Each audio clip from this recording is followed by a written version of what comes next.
nossa aula de hoje com o tema de muros de arrimo. Eu não sei, talvez vocês já até viram alguma coisa sobre esse conteúdo nas outras disciplinas, de mecânica dos solos, de técnicas construtivas, eu não sei se vocês têm essa disciplina aqui, mas alguma coisa vai agregar para vocês dentro desse conteúdo. Então, muros são estruturas corridas de parede vertical ou quase vertical. Eu digo quase vertical porque às vezes a gente aplica uma certa inclinação nessa parede do contato do muro com o solo. Elas são apoiadas em fundação rasa ou profunda. Isso daqui vai depender muito do tipo de solo, se eu tenho uma camada resistente na superfície ou se eu tenho uma camada mais resistente a uma determinada profundidade. Então, isso aí que vai orientar se eu vou utilizar uma fundação rasa ou uma fundação profunda. Eles podem ser construídos em alvenaria ou concreto. E a gente tem outros materiais também. Hoje em dia, com relação à construção de muros, vocês vão ver que a gente tem vários materiais que a gente consegue empregar na construção dessas estruturas. Bom, a gente tem duas divisões básicas de tipos de muro, que são os muros de gravidade, que são compostos aí de alvenaria, concreto, gabiões ou pneus. Os muros de gravidade, eles basicamente utilizam o seu peso próprio, a sua massa, para estar podendo estabilizar o maciço. Então, ele combate o empuxo do solo com o seu peso próprio. Já os muros de flexão, geralmente em concreto armado, eles utilizam parte do peso do maciço e parte mesmo da questão da distribuição dos esforços para estar estabilizando essa estrutura.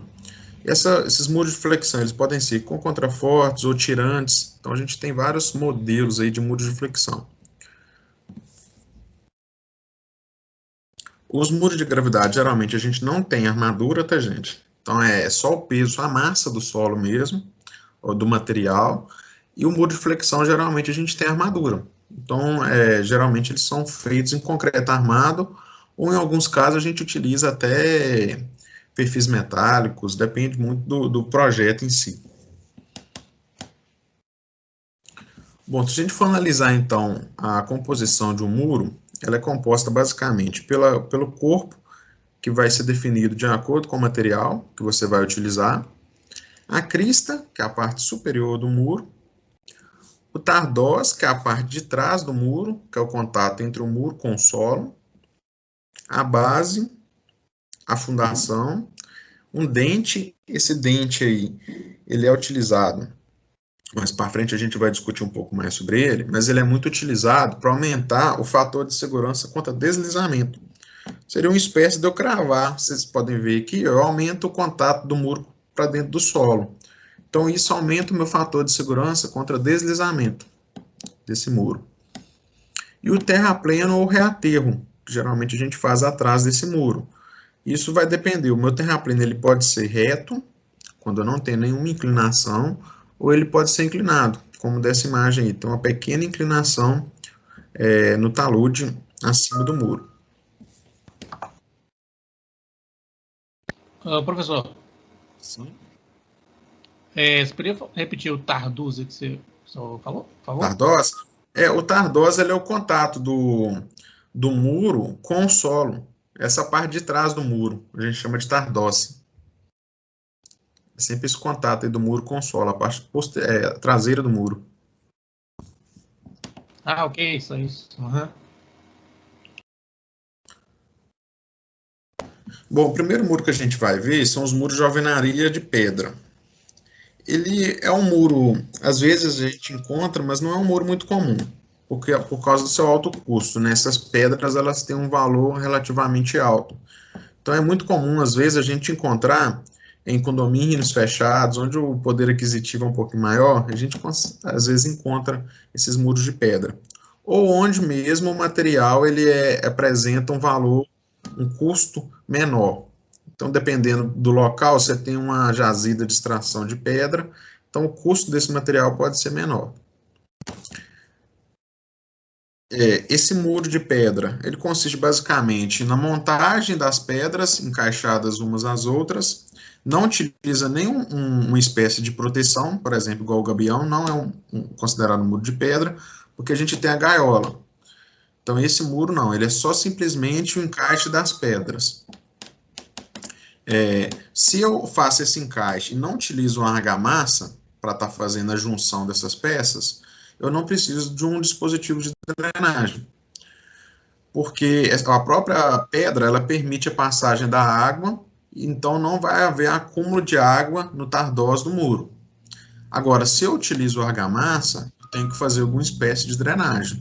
Então, geralmente, a gente tem que adotar um barbacan, que é um dreno, depois eu vou mostrar para vocês, uma espécie de dreno, para estar fazendo a retirada dessa água que acumula lá atrás do muro. Esses muros sem argamassa, a gente recomenda utilizar eles em alturas até 2 metros. Porque se não tem argamassa, você não tem um perfeito contato com o material. Então, a resistência dele é bem reduzida. Então, acima de 2 metros, a gente recomenda utilizar a argamassa para estar fazendo a perfeita ligação desses materiais. Essa aqui é uma espécie de muro de pedra. Vocês podem ver isso, são pedras arrumadas manualmente. Então, aqui, ó, a gente tem um muro de pedra, porém sem argamassa. Notem que, igual eu comentei com vocês, ao contrário do gabião que tem aquela tela, ele não tem tela, é simplesmente o apoio das pedras. Então, você precisa, às vezes, de uma largura de base um pouquinho maior, porque o muro tem que ter digamos assim, um corpo maior, para estar podendo fazer estabilidade do maciço. Temos também os muros de pedra com utilização de argamassa. Nesse caso aqui em específico, a gente fez a utilização de argamassa para estar fazendo a junção dos blocos.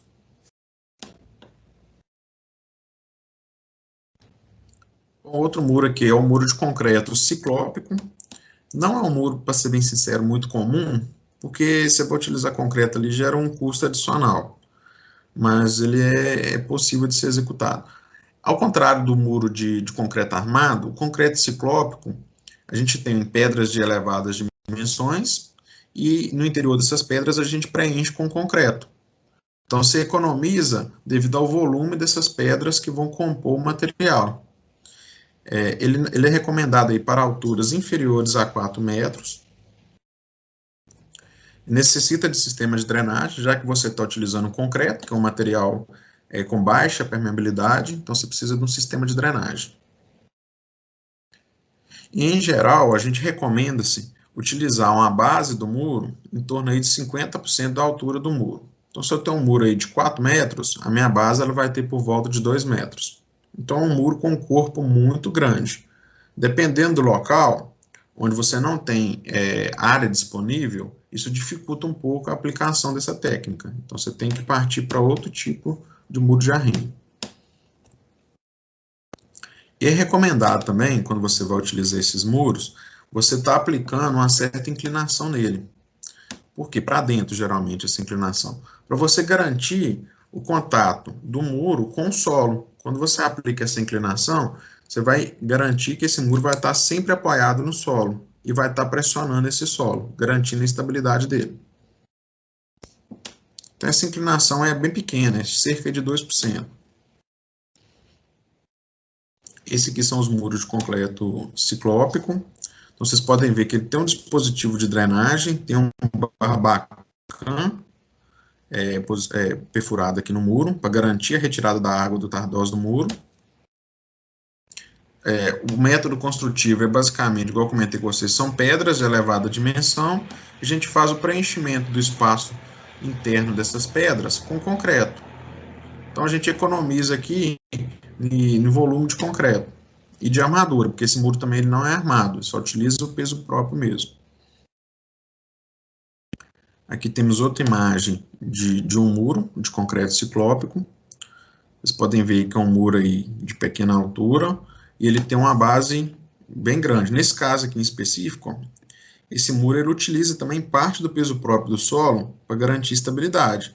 Se vocês verem aí, ó, no tardós dele, a parte traseira do muro, a gente tem um prosseguimento dessa laje da base. Isso garante que o solo que está acima dessa laje favoreça na estabilidade do muro.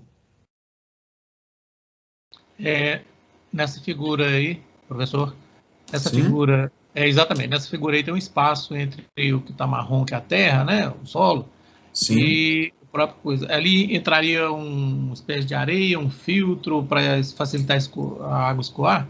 Sim, sim. Isso aí, nesse caso em específico aqui, ele não tá demonstrando muito bem a imagem, né? Mas é recomendado você utilizar na parte traseira do muro, no contato do muro com o solo, você utilizar algum dreno. Seja um dreno de brita, um dreno vertical, de areia e brita, ou um geodreno, que hoje é muito utilizado também. Depois eu vou até comentar um pouquinho mais com você sobre esse geodreno. Então, é sempre recomendado você fazer um sistema de drenagem na parte posterior do muro, para você estar garantindo que ele não vai ficar saturado ali. Okay? E embaixo, no final, é colocar uns tubos, umas manilhas, o que for, né? Para deixar ali. Exatamente. A gente coloca geralmente o dreno, né, na parte posterior do muro, e na base do muro a gente coloca um tubo perfurado, envolto por um bidim, uma manta, que a gente chama. Bidim é uma marca, né, mas é uma manta geotêxtil. E toda a drenagem ela vai ser direcionada para esse tubo, e esse tubo vai fazer o caminhamento dessa água para fora do muro. Então a gente tem que ter esse sisteminha aí. Ok. Outro muro é o muro de gabião. O muro de gabião é um muro bem comum, tá, gente? Hoje em dia a gente utiliza gabião para tudo na engenharia. Porque, primeiro, ele tem um baixo custo, né? Se você for pensar, são pedras e tela. Então, ele tem relativamente um baixo custo. E ele tem uma vantagem muito grande em relação aos outros muros que a gente viu aí, que é a deformabilidade. Ele é um muro que, se você utilizar ele próximo a um curso de um rio, se a base do rio deformar, esse muro ele vai conseguir acompanhar essa deformação, sem haver ruptura. Ao contrário dos outros muros que a gente viu, por exemplo, o muro de concreto ciclópico, se eu escavo a base do muro, ele vai romper. Não tem armadura, vai gerar um esforço ali, ele vai romper. Vai começar a aparecer fissuras e ele trincar. Agora, esse muro não. Se eu escavar a base dele, ele permite uma certa deformação. Então, ele vai deformar e vai acomodar aquela nova formação da base. Então, ele é um muro que tem uma aplicabilidade muito grande, próximo a cursos de rio. Geralmente, ele é composto, então, por uma malha hexagonal. Sim, Romulo, pode falar. É interessante que essa flexibilidade dele, né, que vai evitar a trinca que aconteceria no concreto, né? E já dava problema, né? Ah, tá. Então, de repente, dá tempo de repente vai dar tempo de uma inspeção ser feita para depois recuperar, né, a passagem do rio ali perto e tudo. Sim, exatamente. Coisa menos grave, né? Hoje em dia a gente consegue associar, eu já vi obras de associação de muro de gabião com tirante. Você vai lá, aplica um tirante no muro de gabião. Você aumentando a estabilidade do solo, junto com essa estrutura ainda. Então é uma técnica bem interessante. Interessante. Tirante no gabião, ótimo. Sim, sério. Já vi o cara aplicando. Só que o que ele faz? Ele geralmente, no encontro do gabião, ele vai e faz uma viga para estar promovendo o esforço no gabião. E lá aplica um certo tirante. É óbvio, não vai ter uma carga muito grande, mas ele aplica um certo tirante para garantir o contato ali do gabião com o solo. Você consegue aplicar essa técnica em alturas um pouco mais elevadas. É bem interessante. Ou tirante ou solo grampeado. Solo grampeado também você pode aplicar também, junto com o gabião. Já vi algumas pessoas fazendo isso já. Depois eu vou até pesquisar e trago para vocês. Então, ele é composto por uma malha hexagonal. Essa malha, eu digo hexagonal porque ela é uma malha que apresenta uma resistência um pouco mais.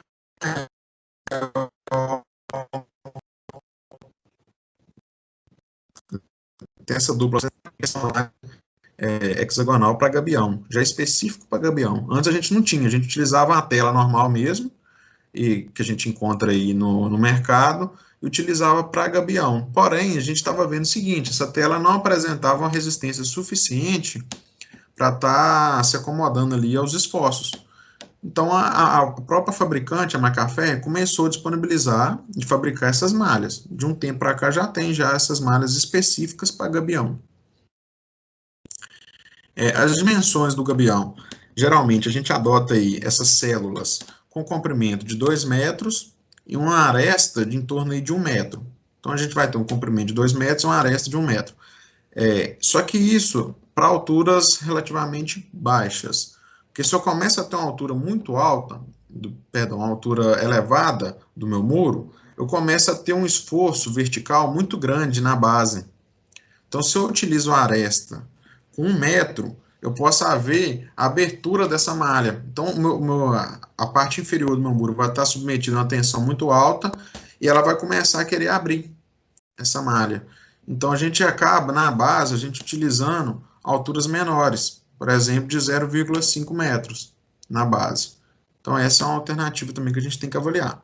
E esse comprimento também, se eu tenho um muro muito extenso, eu posso aumentar esse comprimento, porque o comprimento não vai interferir muito. Então, aumenta esse comprimento até mesmo para facilitar o processo de montagem do muro. Então, às vezes a gente utiliza aí gabiões com comprimento aí de 4 metros de célula. Então, esse aqui é uma espécie de muro de gabião. Vocês podem ver que ele tem uma certa inclinação para haver o contato da pedra com o solo. E aqui a gente vê a formação dos caixotes das células, que a gente vai montando essas pedras. Então, o ideal, a gente vai reduzindo. Na base, a gente tem uma largura maior, porque o esforço horizontal ele é maior. E eu vou reduzindo a largura do muro à medida que eu vou aumentando a sua altura. Porque a tensão vertical vai reduzindo e a tensão horizontal também vai reduzindo. Então, não preciso ter uma largura muito grande até lá em cima do muro. Aqui professor, sim? Pode interromper e fazer pergunta, né? Eu acho que no Sim, com certeza. Eu estava conectado, tá bom. E você podia voltar no slide anterior, só para falar a respeito do meio metro daquela figura do limite, e mais um antes desse, aquela figura que a base tem que ser meio metro, entendeu? Essa aqui, você fala? Esse slide ou a figura? Não, esse aí do meio metro, esse aí. Esse aqui? Não, outro. Pode passar para frente. Aqui. Aí esse slide aí. Isso é porque, no caso de muros muito grandes, a altura dos gabiões mais baixos, a altura dele é mais baixa. Então você vai, em vez de montar ele na mesma largura da base, você faz ele mais baixinho para ter mais reforço, né, na tela, né? Exatamente. Você faz ele mais baixo. Você pode aumentar o comprimento, mas a altura do caixote, da célula, tem que ser menor. Porque a tensão vertical é muito grande. Se você usa uma altura grande, a tela vai tender a abrir, sabe? Então, você reduz um pouquinho ela. E outra pergunta que eu tinha, que você já me respondeu também no desenvolver disso aí, é que antigamente, pelo menos eu lembro das telas, é quase que tela de galinheiro, né? Então, hoje está resolvido esse problema. Hoje já estão fabricando, já específico para gabião, a tela mais resistente. Não tem como mostrar para vocês, eu tenho aqui alguns moldes aqui, mas não tem nem jeito de eu mostrar para vocês. Mas é uma tela muito mais resistente, sabe? Já é específico para aquilo. Ok, obrigado. Tá bom? Então aqui, ó, nessa imagem, a gente consegue ver o gabião, ele está sendo utilizado próximo a um curso de um rio.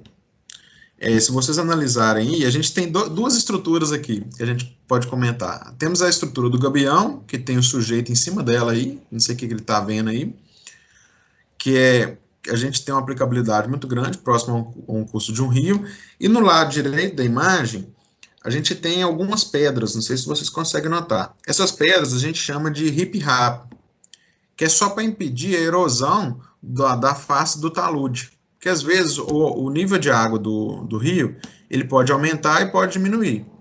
Então, se eu não faço essa proteção na face do talude, com esse hip-rap, quando o nível de água aumentar e diminuir, vai haver uma formação de erosão nessa face do talude. Então, eu faço essa proteção com hip-rap. Então, isso aqui não são gabiões, são hip-raps do lado direito da imagem. Hoje, pessoal, depois eu vou tentar disponibilizar para vocês também. A própria Macaferri, ela fez um programinha para dimensionar muro de gabião. Então, você consegue baixar lá um programinha bem simples, você coloca a altura, os módulos e ele faz o dimensionamento. Depois eu vou passar para vocês ele. As pedras são as mesmas, né? De um e de outro, né? São as mesmas. Só não tem gaiola. É só para proteção. Né? Isso mesmo. O outro muro que a gente tem é o muro do tipo fogueiro, creep hall. Esse muro, para ser sincero, eu nunca vi dele, mas ele existe. São elementos pré-moldados. A gente pode fazer ele com elementos pré-moldados de concreto ou de madeira. A gente faz a armação, a montagem como se fosse uma fogueira, e no interior dessa montagem a gente preenche com algum material granular, brita, pedras. Então, ó, a montagem ela é semelhante à dessa imagem aí, é uma fogueira basicamente, e no interior dela a gente preenche com brita. Podem ver na imagem aí, faz a montagem. Isso aqui são estruturas de concreto armado, geralmente o concreto pré-moldado. Você só faz a montagem e preenche com material granular. Eu nunca vi desse tipo de muro. Eu não acho que é muito econômico, não, porque estrutura de concreto pré-moldado não costuma ser muito econômica, não. Mas existe. Um muro bem conhecido nosso aí, que já está um pouco em desuso, mas ainda a gente vê em alguns casos, é o muro de solo-cimento. Eu digo em desuso porque ele não tem uma durabilidade muito grande, né? A durabilidade dele é até o saco rasgar e começar a haver processo erosivo. Então, como que se dá a construção desse muro? Você vai fazer uma mistura de solo com cimento.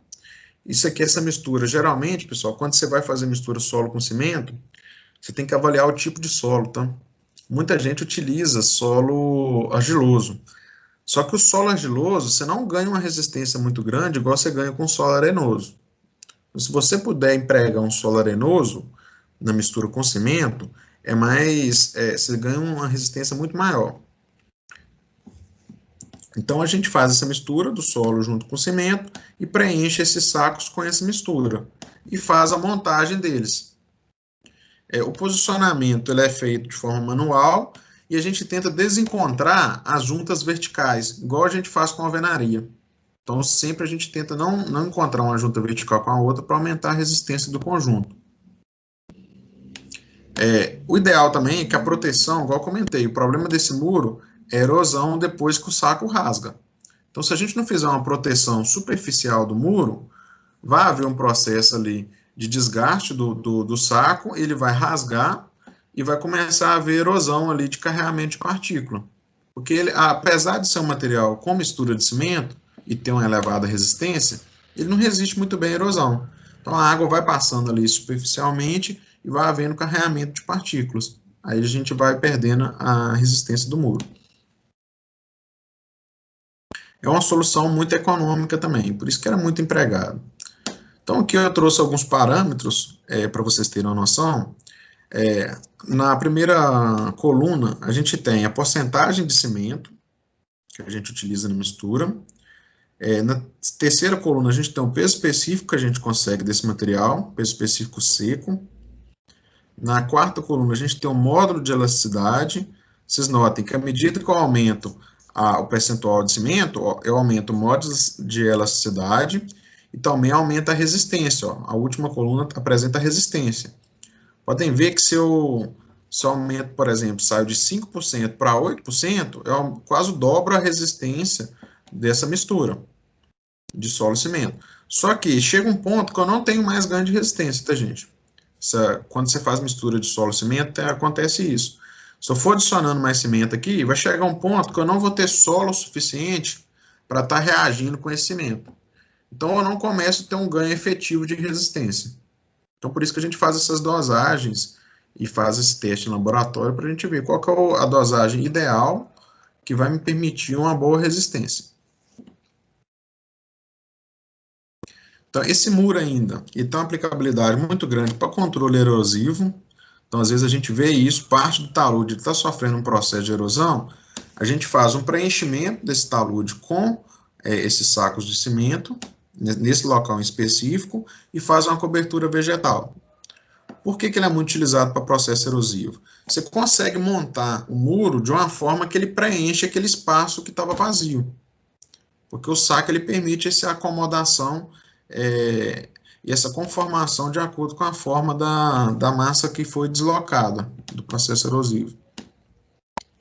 Então aqui a gente tem também um modelo do muro. Esse muro também, ele necessita de uma base muito grande, tá? Então, se eu preciso de área, se não tem limitação de área, eu posso aplicar essa técnica. Agora, se eu tenho limitação de área, essa técnica pode ser inviável, que eu começo a perder a área útil do meu terreno. Professor, o material desses sacos é o quê? É saco normal mesmo. Eu nunca vi, não sei se tem saco específico para isso, não. Ah, é saco de linhagem, deve ser, né? Saco de fubá, saco normal. Tá certo. Eles retiram e fazem o preenchimento. Outro muro que a gente tem é um muro de pneus, também já foi muito utilizado, né? Ele consiste basicamente, você faz a montagem dos pneus, faz uma armação para unir esse pneu, um pneu ao outro, então você faz essa armação com arame, e esse pneu ele é preenchido com solo e compactado. Então, o pneu ele vai servir como se fosse uma célula para acomodar esse solo. Então, o que vai gerar resistência é o conjunto, pneu e solo. E o pneu vai servir como célula. A largura da base desse tipo de construção de solo-pneu, ele gira em torno de 40% a 60% da altura, então você precisa de uma base bem grande, então tem que ter espaço. Ele não é recomendado para alturas superiores a 5 metros, porque senão você começa a ter uma base muito grande para você conseguir fazer a montagem e garantir a estabilidade do conjunto. Então, às vezes, não é muito viável para essa altura. E a face desse muro solo-pneu ela tem que ser protegida. Pelo primeiro caso, que seria a erosão, e pelo segundo caso, que é o vandalismo. A pessoa vai lá, retira o pneu, bota fogo, já vi muitos casos da pessoa tacar fogo no muro, então tem que fazer uma proteção de face para garantir essa segurança. Aqui a gente tem alguns modelos de muro solo-pneu, um muro bem simples. Aqui vocês conseguem ver o processo de montagem. Você coloca um pneu do lado do outro, também faz aquele processo de tentar desencontrar as juntas verticais. Preenche esse pneu com algum material, geralmente um material granular, uma areia, e faz a compactação.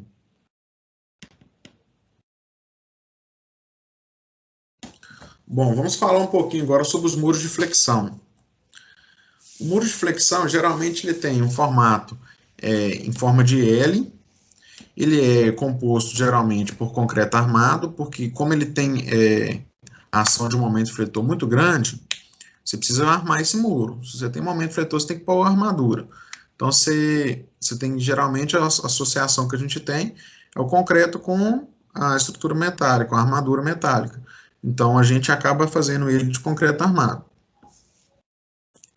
Esse muro ele utiliza parte do peso próprio do solo como forma de estabilidade. Então, a gente vai ver aqui nas imagens. Ele não é muito econômico para alturas superiores a 7 metros, porque você começa a ter a necessidade de utilizar uma armadura muito densa, então você vai gastar muito com aço, e ter um muro também de uma espessura um pouco maior, porque os esforços são maiores, né? Você começa a ter necessidade de estar fazendo uma estrutura mais robusta. Aí isso acaba inviabilizando a aplicabilidade da técnica. A laje, em geral, é uma base que possui uma largura em torno de 50% a 70% da altura do muro. Em alturas maiores, se eu tenho, pessoal, um muro muito extenso, por exemplo, um muro de 20 metros de comprimento, eu preciso fazer um enrijecimento desse muro, porque senão eu vou ter um pano de muro muito grande sem enrijecimento. Então, a gente costuma utilizar esse processo de execução de tirantes. Alguns falam tirantes, né? Outros falam... Fugiu o nome da palavra aqui, mas eu acho que tem na imagem aqui. Mas basicamente você vai fazer repartições do muro e aumentar a rigidez dele à medida que vai se estendendo o comprimento. Aqui na imagem, que eu acho que na próxima imagem vai dar para ver esse processo. Então, ó, como eu comentei, ele é um muro que tem um formato de L. Esse muro, ele utiliza o peso próprio do solo. Vocês podem ver que a própria laje aí, ela se estende para dentro do tardós. Nesse caso em específico, essa parte de solo que está apoiada sobre a laje da base, ela vai servir como estabilidade. Então, se você ver esse segmento aí, ó, AB, todo esse solo que está acima dessa base, ela vai ajudar na estabilidade do conjunto. Então, ele vai impedir a rotação do muro. Só que qual que é o problema? Se eu utilizo essa técnica dessa forma, estendendo a base para dentro do tardós, essa base minha, o muro ele vai tender a girar, o solo que está acima da base vai impedir o deslocamento da base.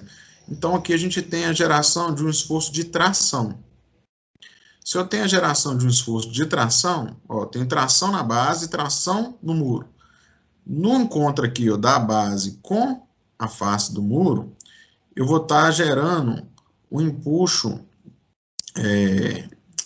o que a gente chama de empuxo invasio. Então, eu vou ter que armar essa estrutura aqui, fazer um desencontro na armadura, porque senão vai gerar um empuxo invasio aqui. Eu não vou ter concreto, não vai resistir esse esforço. Esse muro também, a gente tem que fazer uma estrutura de drenagem, vocês podem ver aí na base do muro, tem um tubo, esse tubo canaliza essa água para fora do muro. Aqui é o sistema que eu comentei com vocês, de enrijecimento. A gente faz esse, dependendo da extensão do muro, a gente faz esse enrijecimento. Esse muro aqui em específico, ele é composto ó, por vigas, pilares, e a gente faz o preenchimento com blocos. Eu confesso que eu não sou muito fã desses muros de bloco, não acredito muito não. Porque se o esforço for para o bloco não vai resistir a esse esforço, então ele vai romper. Então ele não vai ter rigidez suficiente para transmitir o esforço para as vigas. Mas em alguns casos, se eu tento limitar a distância entre as vigas, vocês podem ver aqui que ele utilizou 3 conjuntos de vigas. Se eu limito a distância entre as vigas, eu garanto que o esforço está sendo aplicado nas vigas, entre aspas. Esse é o princípio do muro. Ô, professor. Professor, a palavra que estava comentando a respeito do reforço é contraforte? Contraforte, isso mesmo. Ah, tá certo. A gente utiliza, alguns falam tirantes, eu já ouvi falar, tem gente que fala tirante, mas não é tirante, é contraforte. A gente tem que adotar. Se o muro ele é muito extenso ou tem uma elevada altura, eu tenho que adotar esses contrafortes para aumentar a rigidez do muro. Senão ele fica um pano de laje muito grande, aí ele vai deformar assim.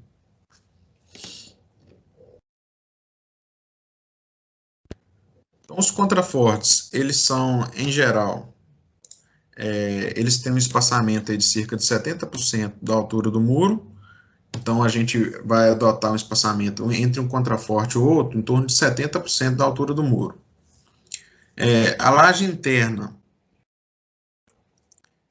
ela trabalha a tração. Só um instante, pessoal, parece que está passando sozinho aqui.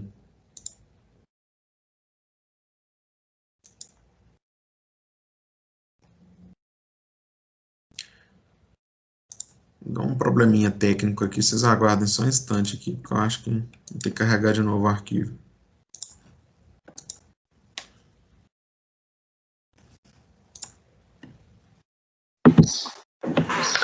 Ô Marcos. Sim? Você vai disponibilizar esses slides no Siga? No Sigar? Vou tentar disponibilizar. Depois eu mando para vocês lá. Tá bom, obrigada. Só aguardo só um instante, porque eu não sei se deu. Tem um comando aqui que, na verdade, eu esqueci de fazer. Que impediu o aluno de ficar passando o slide. Então, pode ser que alguém passou o slide aí para ver e acabou mudando o meu aqui também. Eu não sei por quê. Acabou modificando o meu. Interessante, eu vi isso aqui, fiquei sem jeito de perguntar e tal, que eu falei, vai acionar e tudo. Mas tem outra, eu também não estou conseguindo tirar aquela fitinha, sabe, que fica na frente aqui, atrapalhando os slides. São as duas. É isso mesmo. Qual fitinha? Na verdade, tem que desabilitar aqui. Tem um comandozinho aqui que a gente desabilita isso. Vou tentar modificar aqui. Guardem só um instante, porque a internet aqui tá complicado.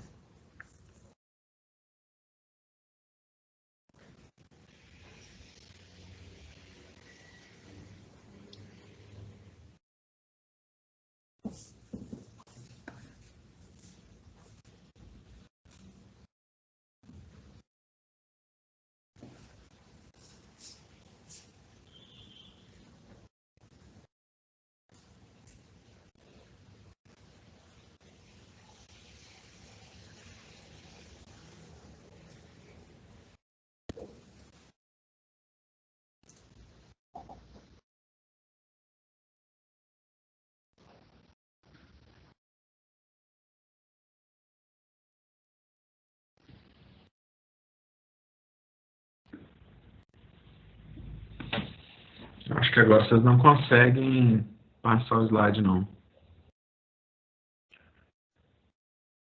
Marquei aqui.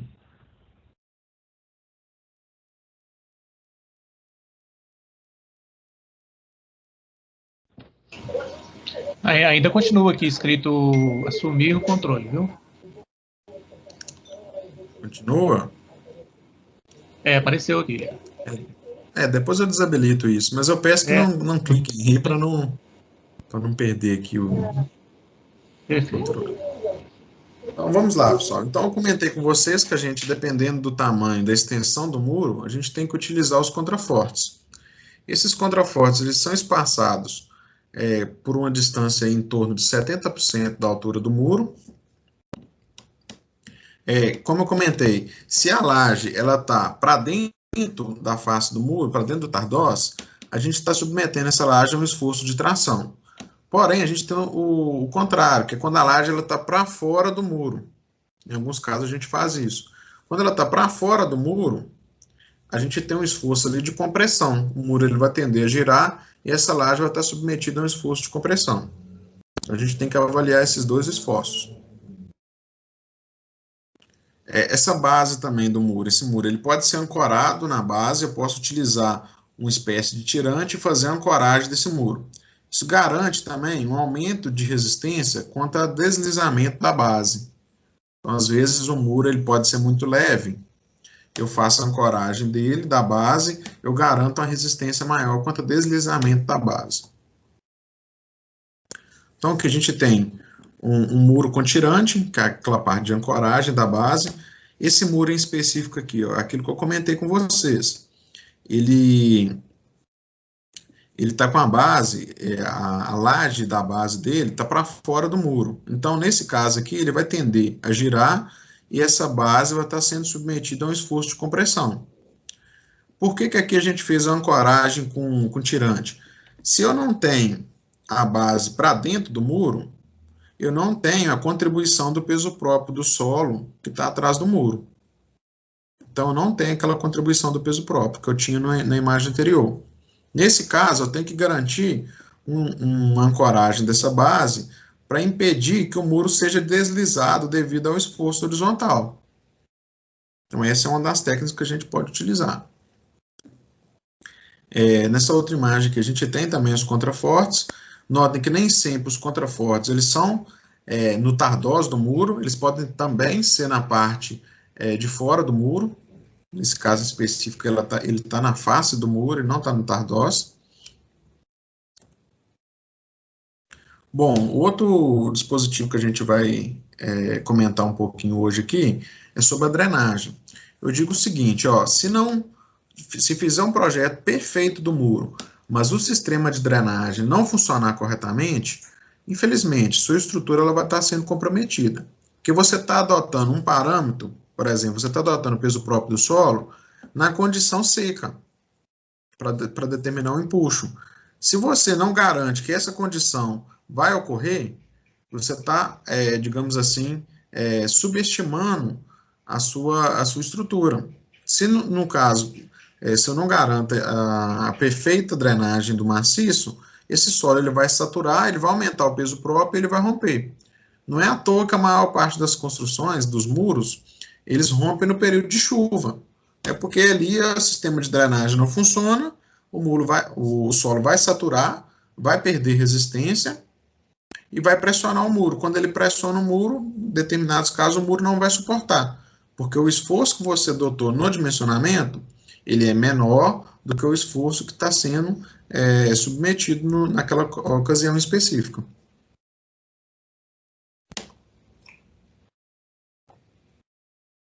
Então, esse sistema... Professor, esse item é uma situação delicada, né?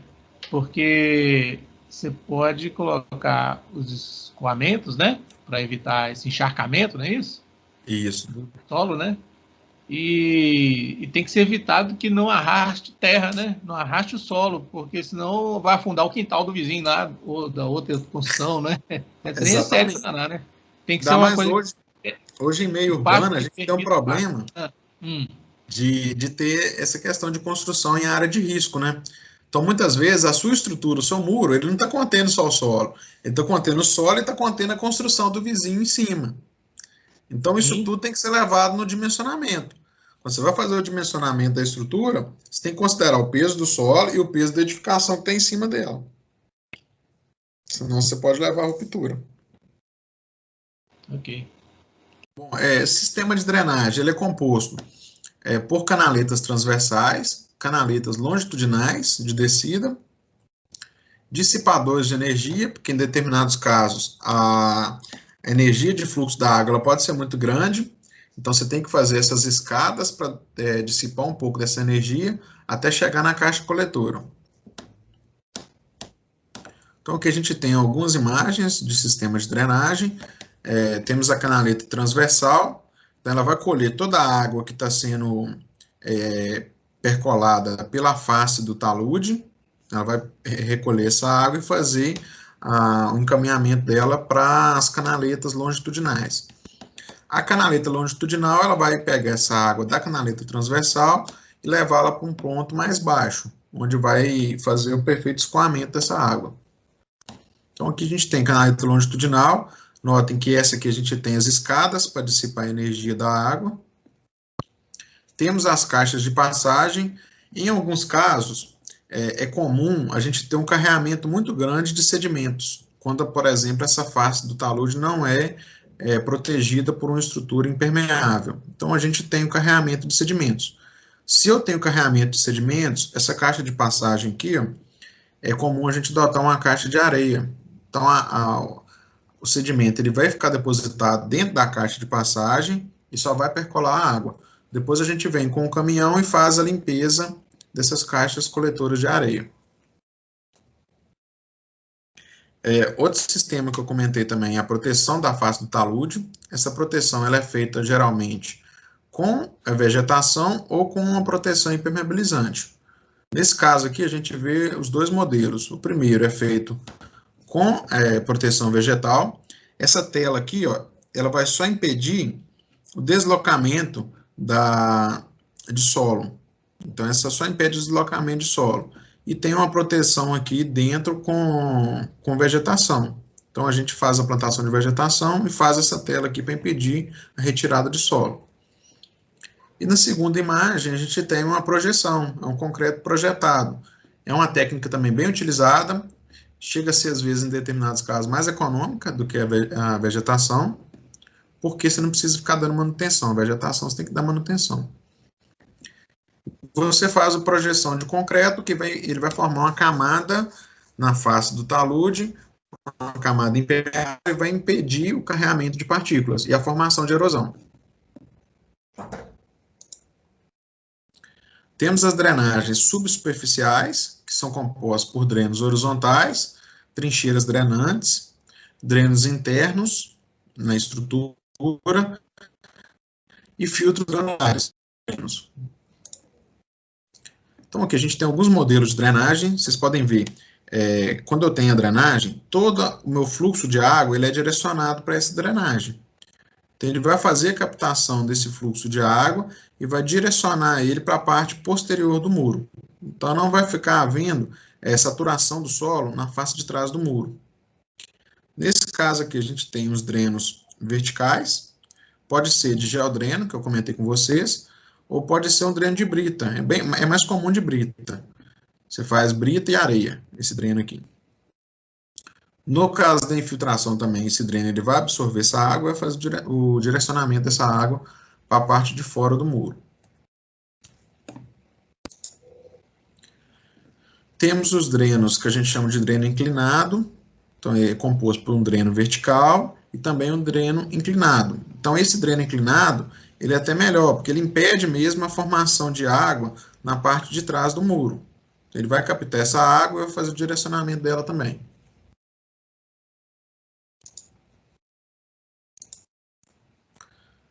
Temos aqui outros modelos de drenos inclinados.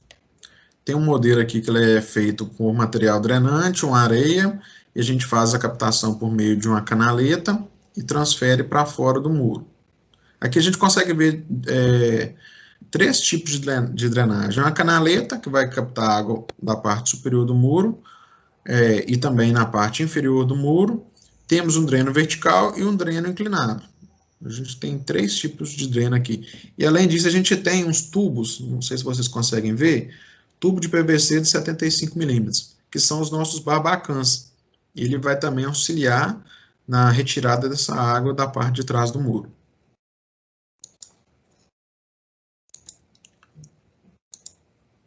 Isso aqui eu acho que são as mesmas imagens, não modifica nada. Bom, a gente tem também o dreno vertical e também o dreno horizontal. A gente pode adotar também a drenagem horizontal também na parte de trás do muro. Isso auxilia também na retirada dessa água. Pessoal, é bem comum essa parte de dreno aqui, vocês têm que entender o seguinte. Se eu tenho, por exemplo, atrás do meu muro, um solo argiloso. O solo argiloso é um solo fino. Eu não posso sair da transição de um solo argiloso para uma areia ou para uma brita bem graduada, ou seja, eu não posso sair de um solo muito fino para um solo muito grosso. Por que disso? Se eu faço essa transição direta, o solo fino ele vai penetrar no solo grosso e vai haver comaltação do dreno. Então, o que é o ideal? Fazer, ó, tem argila, faço argila, areia fina, areia grossa e depois brita. Então, tem que fazer toda essa transição para não haver comaltação do dreno. Se eu saio direto, o dreno vai penetrar a partícula fina no dreno e ele vai perder a função dele. Tá?